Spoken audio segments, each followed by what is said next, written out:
Hello and welcome to another beautiful day. It is Outnumbered live on your screen, reaching you live and direct from the nation's capital, FCT Abuja.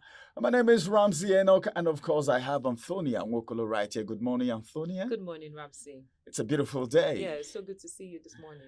Good to see you too. All right, let's take you straight to the headlines that we have for the day, and we will get started from the Vanguard newspaper. Above the head, I have this headline which says a Rivers crisis. 4 Wike loyalists resign as commissioners from Fubara's cabinet. Details reads on page 12. Then Dizon says a hardship. Sanwo-Olu launches a co-case intervention for 500,000 Lagosians. Details on page 10 of the Vanguard newspaper. And that takes us to the big story for the day. And the big story says a white power sector crisis won't end soon by electricity workers. More still coming from the Vanguard newspaper.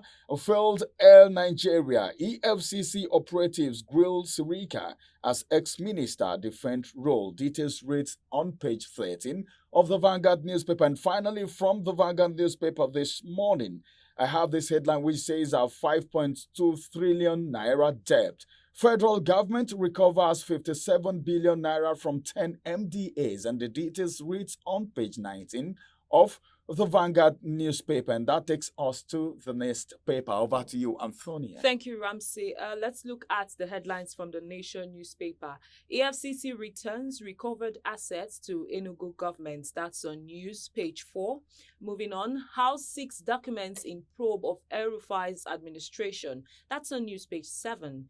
Let's look at the big story. Government opens Nigeria's access to consumer credits with 100 billion naira. And we have to write as to that, which says scheme to put money in pockets stimulates manufacturing. Now, the expert speaker says the program is okay. Moving on, telecom firms seek nod to raise tariffs. That story continues on page 4. Tax defaulting politicians to be barred from contesting. Tax defaulting politicians to be barred from contesting. That's quite interesting. Lawmakers to get bill. The story continues on page 2. And finally, from the Nation newspaper, Rivers crisis, Attorney General, Finance Commissioner quits Fubara's ESCO. And the details of that you can get from page 4. Away from the Nation newspaper, let's see the headlines on The Guardian this morning. The first headline we'll be looking at directly below the header is the big story, which is on page 6. Federal government's non-retention policy, that's the kicker of this headline.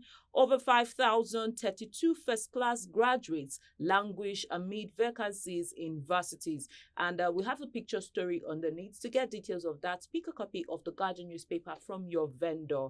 The next headline we'll be taking a look at is currency outside banks up by 300% as economy slips into cash hoarding. And that's on business page 15.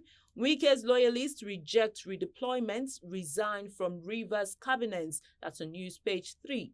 EFCC withdraws appeal against order restraining Yaya Bello's arrest.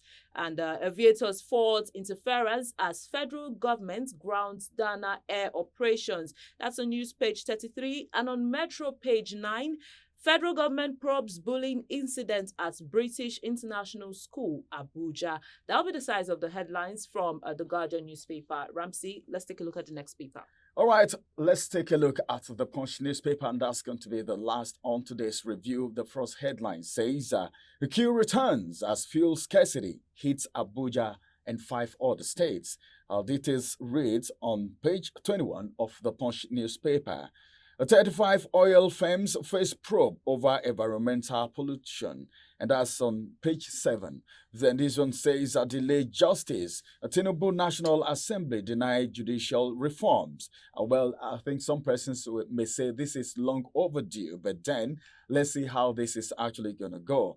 Page 39 is where you can get the details of that, and that takes us to the big story on the Punch newspaper this morning, which says that consumers lament as food prices rise 30% in 8 states. I take that again. Consumers lament as food prices rise 30% in 8 states. Some riders, just one rider to that story.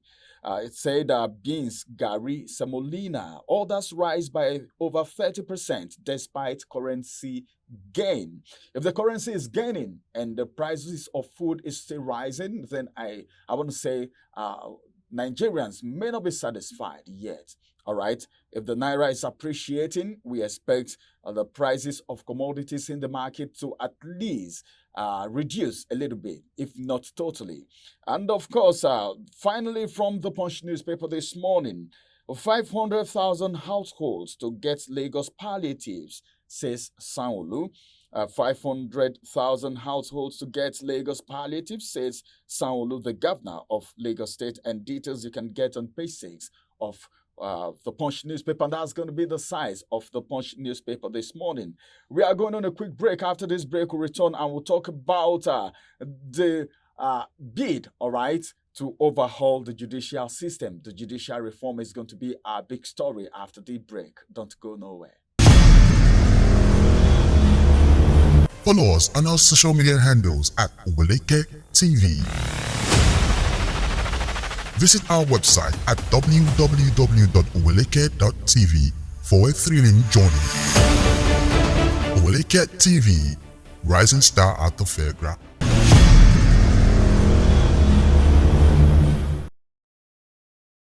Welcome back from that break. It is still Outnumbered live on your screen with Antonia and, of course, myself, Ramsey. As I speak with you right now, the National Assembly and the presidency, okay, is talking about the reform of the judiciary. And that's on the Punch newspaper this morning. Antonia, delayed justice. That's the kicker of the story. Then Tinubu National Assembly demand judicial reform. Well, a lot of people sometimes back, especially after the 2023 election and the tribunal was set up, after the judgment, a lot of people, I was on the streets of Abuja, the Federal Capital Territory, to speak to some persons, and a lot of people who spoke to me said they are now losing confidence, okay, in the judicial system. And I spoke with a lawyer to ask him what she felt about the whole situation, and she actually faulted one or two of the judgments. Now, the presidency, Tinubu, of course, the president of the Federal Republic of Nigeria and the National Assembly, are now calling for a reform of the judicial system. What do you think? Because just recently, the salary of justices were increased. It was, in fact, the increment, a lawyer told me, he said, well, the increment is even small. While Nigerians are saying, hey, come on, this seems like maybe a compensation for job well done during the 2023 election petition tribunal. Now, what do you think about this reform? Is this necessary at this very particular time? Yeah, the judicial reform is necessary. For me, it's even long overdue. It's something that ought to be done constantly with every administration because times are changing and a lot of things are happening in the country where the judiciary is now no longer the last hope of the common man from the judgments that we've seen being passed in recent times. And it's a good one for the presidency and the National Assembly to note that the judiciary be reformed because if the arms of government, they ought to work hand in hand. There ought to be these checks and balance between the different arms of government. And if one of the arms is lagging behind, it will definitely affect all other aspects of the governance of the country. So asking for a judicial reform is not out of place. For me, it's even long overdue. They ought to. There are a lot of things, irregularities in the judgments. Imagine this lawyer, you ask questions, pointing out some judgments that were passed that were not in line. It just goes to show you what a reform can actually do, what restructuring can actually do to the judicial system. Well, if you look at the kicker of the story, he said delayed justice. And there was a time we talked about it here, that there are some people in prison as we speak. Absolutely. Okay, they have not been tried, but they are still in prison. They don't even know their fate as we speak. And it will shock you that when they finally get tried, they may not even be the real offenders. They may not be guilty. A lot of them. They're just serving jail term for things that maybe they were just at the scene of the event and they were are arrested or something. And one of the other reason that one of the things that actually baffles me about the judicial system is the adjournment of cases. You know, one case can be there for as long as 3 years, 4 years, 5 years, 5 and years, so on. as the case may be. Is it that we don't have enough judges or justices? But as it is right now, if this reform happens, I think it's going to at least do a little bit of justice to Yeah, people because, in you know, prison. the last time when they increased the salaries of the justices, some persons came out, those in support of it came out to say they have a lot of work on their plates. They have there are a lot of cases that are piled up that they might not even get hearing in this year 2024, that they are fully booked. So if that's the situation, more justices should be appointed. Because That's we have the reform enough. we're talking We about. have enough Just lawyers some and months, barristers everywhere. yeah, they were called some weeks back. They called a new set of lawyers to bar. So all of these things should be part of the reform. So we see that judicial system gets better, and Nigerians actually see that judiciary is the last hope of the common man. All right, I think everything needs to be done, and it's a good one that the President of the Federal Republic of Nigeria and, of course, the National Assembly is coming up to say this. The reform is long overdue, like Antonia said. And, of course, I think we need to do everything possible so that the trust and the belief the people have in the judiciary be restored back, so that the people can confidently say, the judiciary is the hope of the common man, last hope of the common man, of course. Well, this is going to be the size of today's review and the big story. And, of course, we'll come on your way again, same time, same station tomorrow. Thank you, Antonia, for adding your voice to the conversation. That was so good. Well, my name is Ramsey, and I want to say have a beautiful day. Bye-bye for now.